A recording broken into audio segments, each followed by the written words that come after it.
r/AskReddit. What was the biggest misconception that you had as a child? Underneath the floor of a building was just an endless void.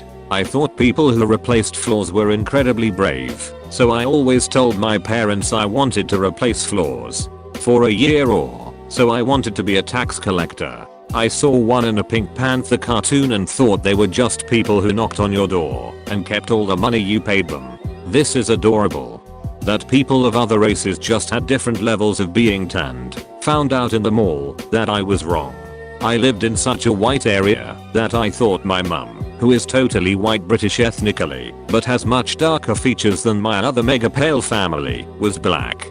Similar thing, my dad's always been tanner, especially since he works in the sun every day, but he's white. Well, until I was like 6 I thought he was black.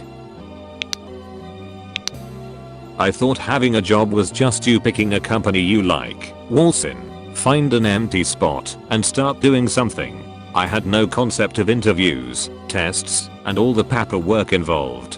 To be fair, some of the older generation act like that's the way it is when giving advice. My grandfather told us stories that it used to be like that. There was a severe labor shortage, so you'd walk into a factory in the morning and get hired on the spot. If you didn't like the work you'd quit after a short period and just go to the factory next door. Repeat. He said he had about 16 jobs in 1 week at one time. Some factory work is still like that. Source: worked in a factory, was hired on the spot and told to report for work that same day. Northern Indiana in a nutshell. My job was hiring. Took months to get someone to stick around longer than a day. My boss was super selective and carefully interview people to only have them no call no show on their first day.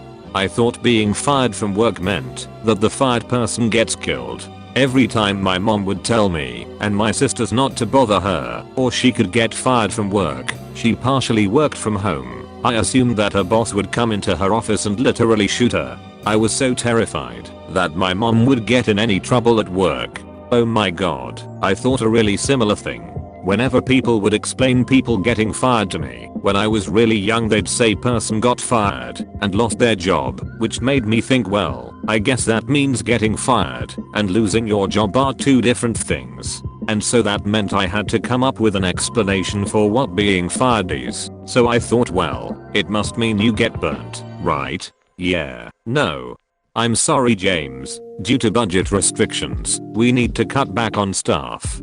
Pulls out flamethrower. Wrong tool. You use the flamethrower to fire people, but you use the scythe to cut back on staff.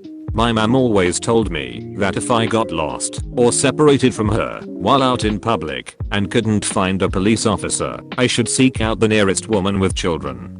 Her reasoning was obviously that another mother would be a good kind of stranger to talk to, much more likely to help, and less likely to harm a lost child. My reasoning, however, was that if I somehow never found my own mom again, I could and would just go home with the woman and have new siblings to play with, so I wouldn't get lonely. My mom told me that too, but she said it was because she has enough and won't try to keep you. My mom always said the same thing. It actually worked. I was a teenager flying home alone on what was only my second time on a plane. Departure flight was my first. The plane was having malfunctions and needed to make an emergency landing in another city. The next flight home wasn't until 2 PM the next day. I was just a kid and had to figure out how to get a hotel room and a cab there and get back on a new flight the next day. This was before cell phones and laptops were mainstream. So I found a mom with kids. She made sure I got dinner, gave me a quarter for a payphone call home, squished me into a cab with her family, checked me into the hotel, got me back to the airport the next day, and sat with me on the flight home. I stayed in touch with her for a while via AIM. I still think about her kindness every now and then with gratitude, 20 years later. Oh, that's so sweet. I have a semi-related story. I flew for first time when I was 8 with my 6-year-old brother without an adult. We were so scared, and a teenager who was also sat near the front with us consoled us and tried to cool us down as we started crying while super scared at takeoff.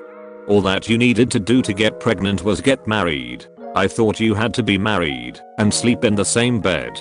Then if you both wanted a kid then pregnancy would randomly happen at a later time, unless you were infertile. Then pregnancy just couldn't happen.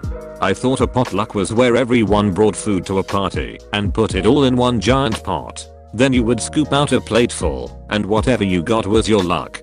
If you missed an exit on the highway, you would basically end up in a different state.